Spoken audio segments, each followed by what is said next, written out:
మీరు ఆత్మగౌరవంతోని ఒక మంచి డ్రెస్ కోడ్తోని మంచి క్వాలిటీ ఉన్న వాటిని ఇవాళ ప్రతి ఆడబిడ్డకు 2 చీరలు ఇవ్వాలి అని చెప్పి దాదాపుగా నాకు తెలిసి 67 లక్షల మందికి 1,30,00,000 పైగా చీరలు ఒక్కొక్కరికి 2 జతల చీరలు సంవత్సరానికి ఇవ్వాలని మన ప్రభుత్వం నిర్ణయం తీసుకున్న దాదాపుగా 1000 కోట్ల రూపాయలు మీ చీరల కోసమే ఈరోజు మా ఆడబిడ్డలకు మీ సోదరుడుగా ఈరోజు మీకు చీరలు కానుకగా ఇవ్వాలని సంఘంలో చేరిన సభ్యులకు ప్రతి సంవత్సరం 2 చీరలు ఇవ్వాలని ఇవాళ ప్రభుత్వం తీసుకున్నాం.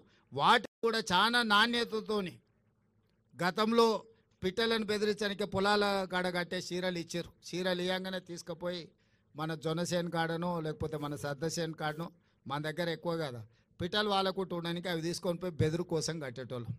అట్లా కాకుండా ఇవాళ మన సొంత ఆడబిడ్డ పండుగ పూట ఇంటికి వస్తే ఎట్లయితే మనం బట్టలు పెడతాం అంత నాణ్యతతో కూడుకున్న 2 జతల చీరలు సీతక్క నాయకత్వంలో ఈరోజు మీకు ఆ చీరలు కూడా ఇవ్వాలని మన ప్రభుత్వం నిర్ణయం తీసుకున్నాం. ఇవన్నీ కూడా మీ ఆశీర్వాదం ఉండబట్టి మీరు అండగా నిలబడబట్టే ఇన్ని కార్యక్రమాలను మనం చేసుకుంటున్నాము. ఇవన్నీ భవిష్యత్తులో ఇంకో కొనసాగాలి అంటే మీరు సంపూర్ణంగా మద్దతు పలకాలి. ఏ కుటుంబం కూడా ఒకటే రోజు ఒకటే సంవత్సరంలో అన్ని సమస్యలు తీరవు.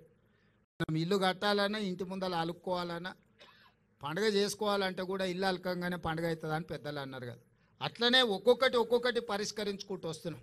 మళ్ళీ చాలా రోజులకు మళ్ళీ మిమ్మల్ని వంటింటికే పరిమితం చేసిన పరిస్థితి నుంచి మళ్ళీ బయటకు వచ్చి మీరు మీ స్వయంగా మళ్ళా పనులు కార్యక్రమాలు తీసుకునే స్టేజ్కి ఈరోజు మనం వచ్చినాం. ఇక్కడి నుంచి ఇంకా వ్యాపారంలో వేగంగా ముందుకు పోవడానికి అవసరమైన ప్రణాళికలు చేస్తాం.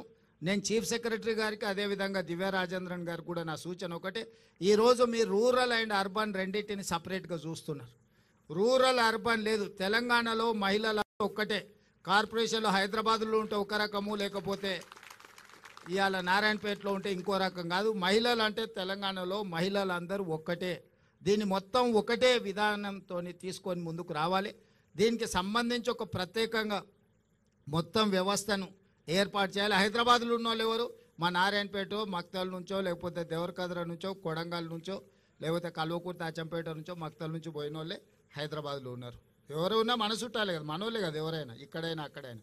అందుకే ఇప్పుడు అర్బన్ వేరు, పట్టణ ప్రాంతాలు వేరు, గ్రామీణ ప్రాంతాలు వేరు మహిళా సంఘాలు కానీ గత ప్రభుత్వం నిర్ణయాలు ఉన్నాయి. ఇప్పుడు అట్లా కాకుండా మహిళలు అంటే మహిళలందరూ ఒక్కటే.